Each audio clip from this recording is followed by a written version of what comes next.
Swastiastu. Perkenalkan, nama saya Made Hendra Mariawan. Saya dari kelas 12 MIPA 5, nomor absen 26. Di sini saya akan mempresentasikan mengenai pembelajaran agama Hindu, yaitu materi Dasa Nyamobrata. Selamat menyaksikan. Pada kesempatan kali ini, saya akan menjelaskan materi mengenai Dasa Nyamobrata. Langsung saja kita ke materinya. Berikut adalah peta konsep dari materi Dasa Nyamobrata, di mana dapat kita lihat Dasa Nyamobrata terbagi atas, yaitu ada pengertian, bagian-bagian, tujuan dan manfaat, dan contoh penerapan dalam kehidupan sehari-hari. Langsung saja ke pokok pembahasan yang pertama, yaitu pengertian.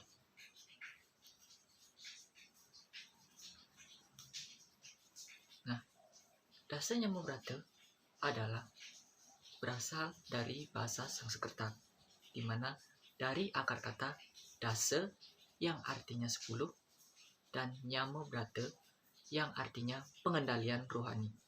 Jadi, dapat disimpulkan bahwa Dasa Nyamobrata adalah 10 pengendalian diri dalam tingkat mental atau rohani.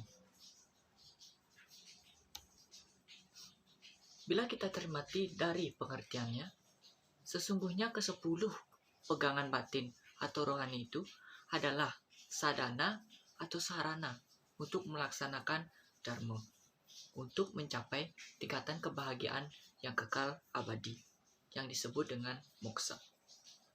Selama manusia hidup dan berkehidupan, memiliki kewajiban moral untuk mempertahankan dan menumbuh kembangkan sikap dan budi pekerti yang luhur. Oleh sebab itu, perilaku manusia dalam kehidupan sehari-hari dapat diketahui tingkat keluhuran mental manusia itu sendiri. Oleh karena itu, orang dinilai memiliki mental baik dan bermental sehat. Utamanya hanya dapat diperlihatkan dari cara seseorang itu berperilaku. Selanjutnya yaitu materi kedua, yaitu bagian-bagian dari Dasa Nyamobrata.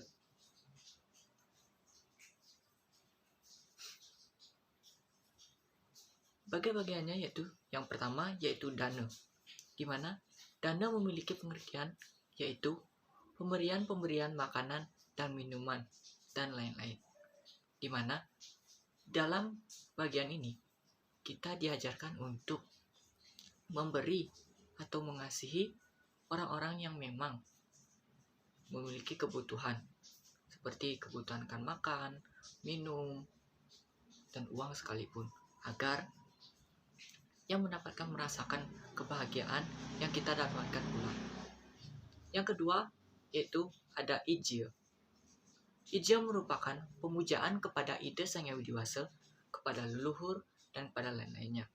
Di mana dalam hal ini kita memohon keselamatan, kita memohon rahmat, kita memohon kesehatan dan lain sebagainya. Yang ketiga yaitu tapa.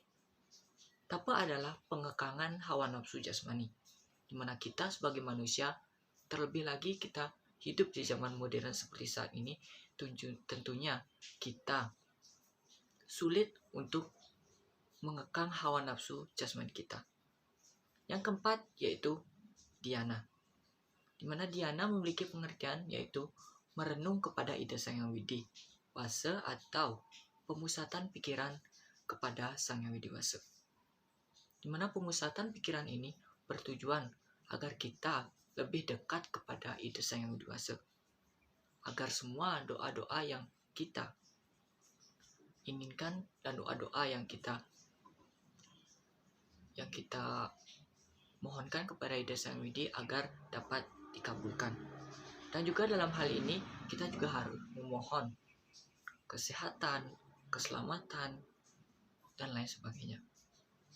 Yang kelima yaitu swadhyaya, di mana swadhyaya yaitu mempelajari dan memahami ajaran-ajaran suci atau masa menuntut ilmu, di mana seperti saya sekarang ini merupakan masa untuk menuntut ilmu, di mana mencari sebanyak-banyaknya ilmu untuk diterapkan di masa mendatang. Dan yang keenam yaitu upastanigraha, di mana upastanigraha ini adalah pengekangan nafsu kelamin, di mana pada zaman ini kita juga harus dapat mengekang hawa nafsu, terutama hawa nafsu kelamin, terutama saat kita berada di ruang publik. Tentunya kita harus menahan nafsu kita atau nafsu kelamin kita agar tidak merugikan ke orang lain.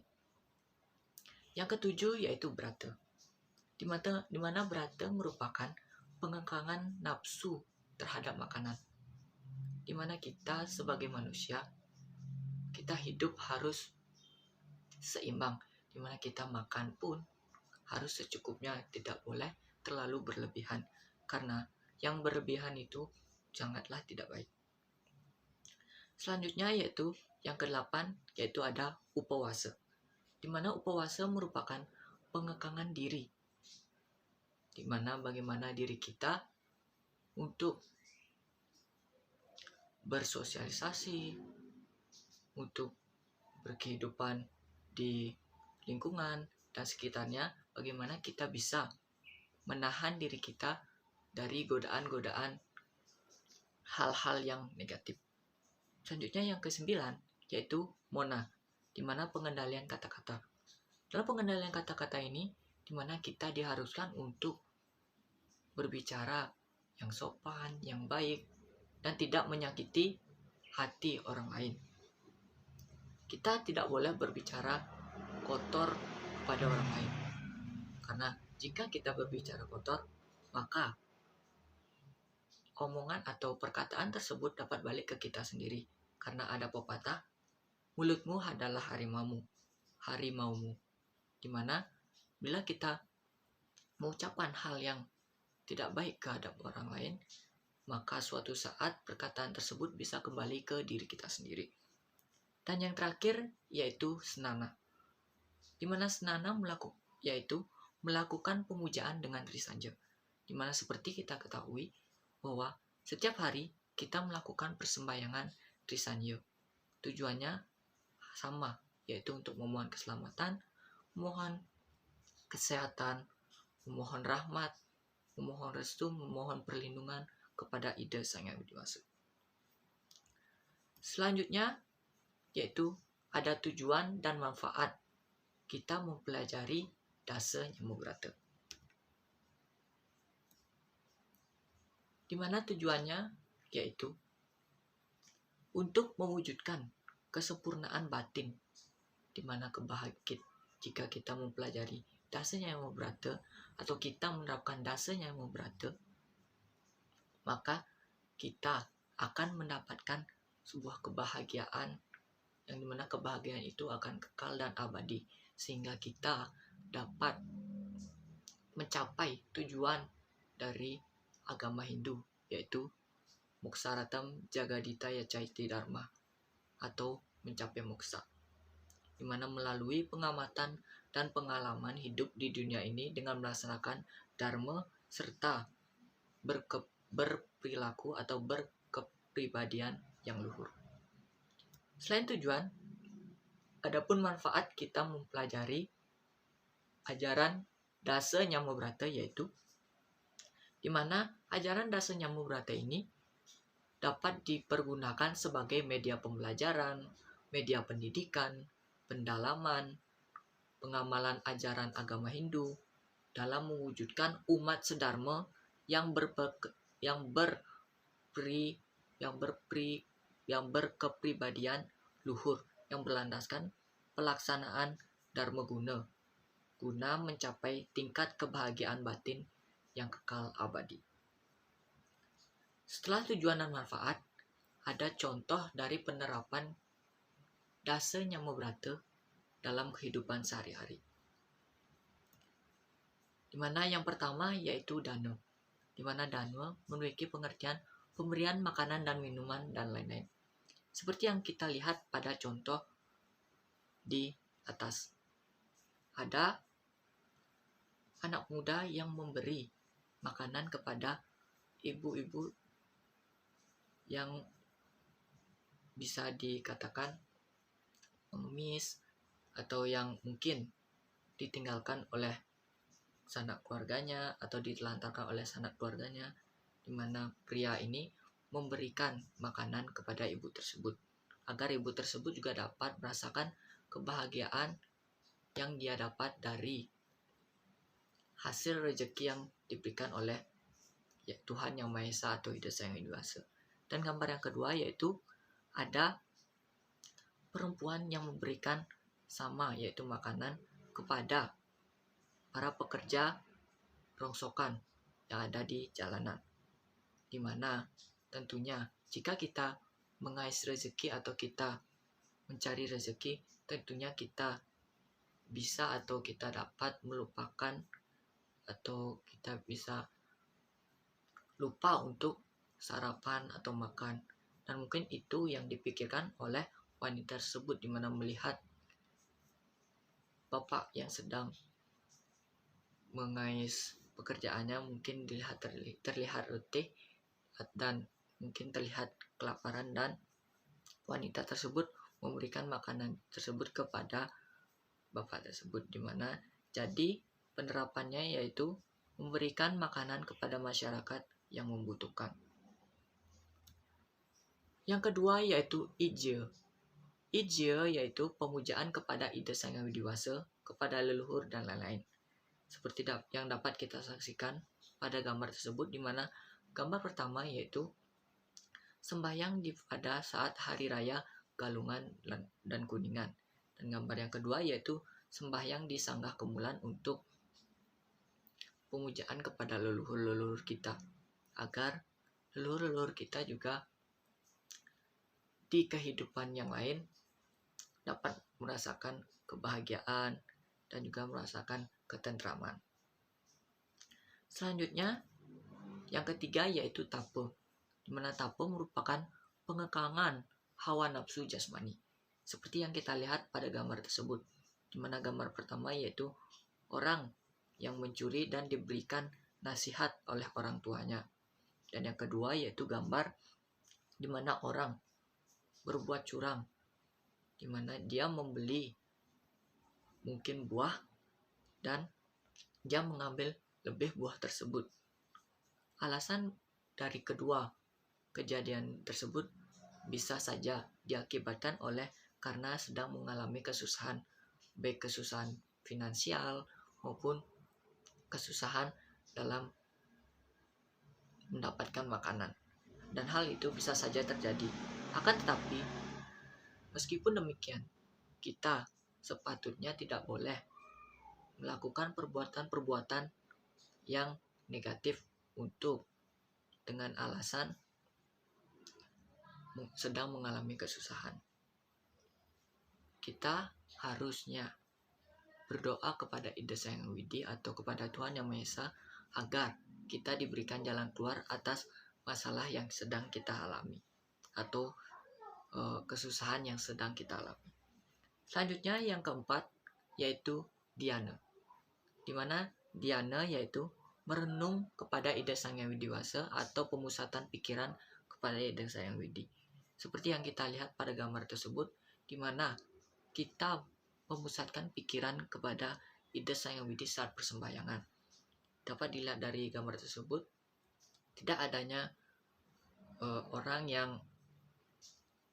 tidak serius, tidak adanya orang yang bermain gadget. Seperti yang kita ketahui di zaman sekarang ini, banyak masyarakat yang saat bersembahyang lebih mementingkan bermain handphone ketimbang dia bersembahyang dengan khusyuk. Selanjutnya, yang kelima yaitu swadhyaya, di mana swadhyaya yaitu mempelajari dan memahami ajaran-ajaran suci atau menuntut ilmu. Hal itu dapat diterapkan, contohnya seperti saya, seperti siswa-siswa yang lainnya, di mana merupakan masa-masa untuk menuntut ilmu. dimana mencari ilmu sebanyak-banyaknya untuk kehidupan yang lebih baik, untuk kehidupan di masa depan. Seperti gambar tersebut, dimana orang tersebut tekun dan fokus dalam belajar atau dalam menuntut ilmu.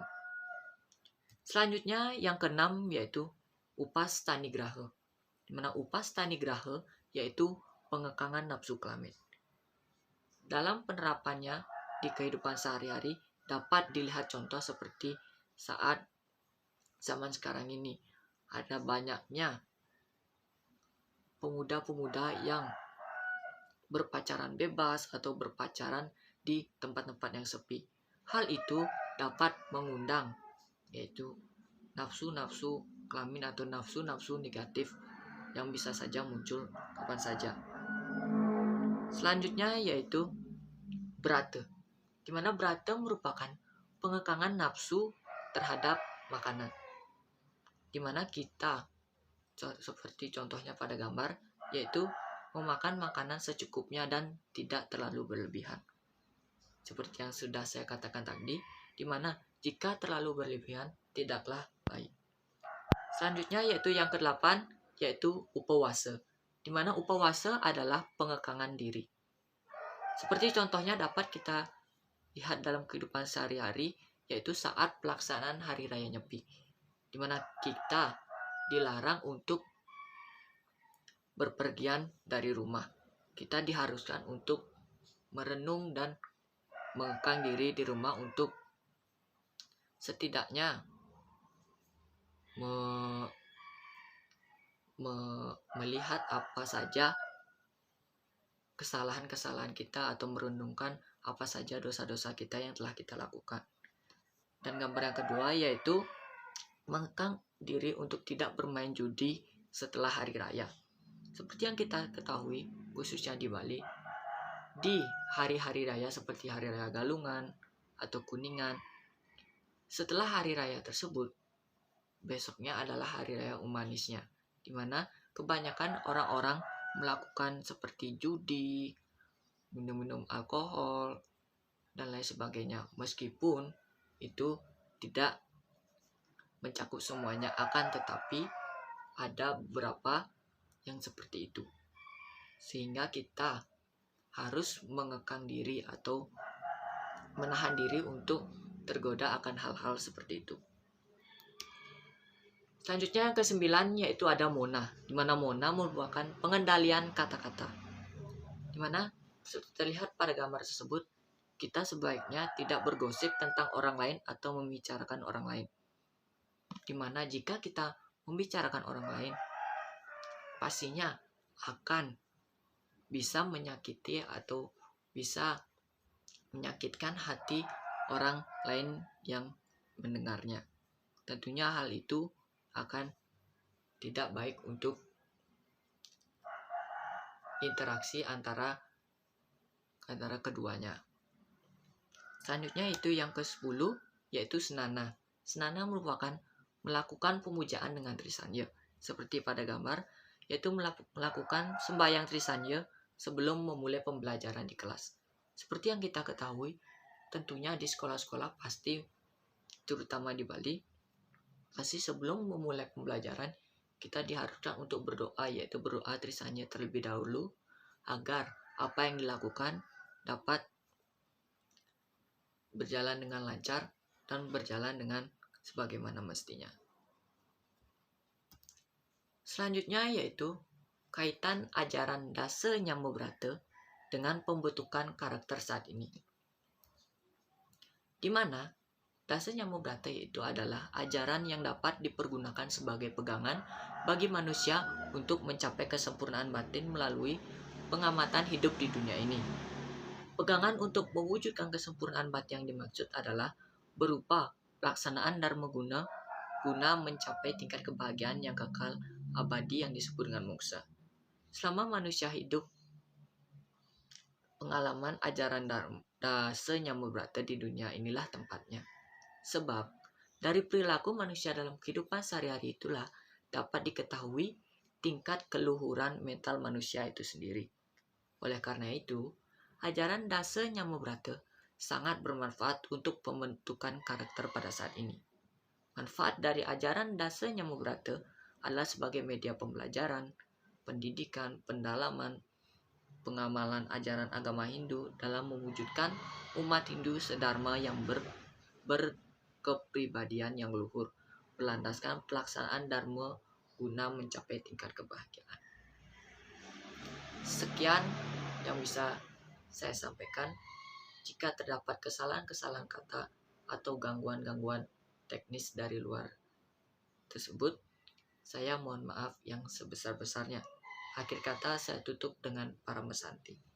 Om Santi, Santi, Santi.